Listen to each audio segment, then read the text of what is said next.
official Evan လဲထွက်ပြီးတော့တဲ့တချင်းလဲကောင်းအတန်လဲကောင်းပြီးတော့ဂီတာလောကပျောက်ကွယ်သွားတဲ့သူတွေကို collect လုပ်ပေးပါအောင်ဆိုလို့ collect လုပ်ပေးလိုက်မယ်နော်ဒီဖြိုးဒီကတဲ့စိတ်နဲ့ခွင်လို့ခံစား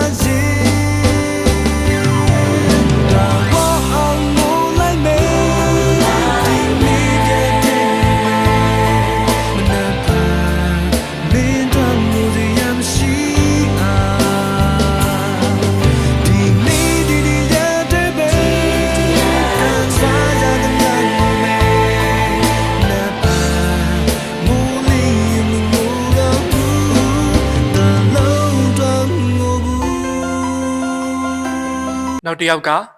ထိုက်ထိုက်အရာရာအလုံးအကုန်မေးလိုက်နေ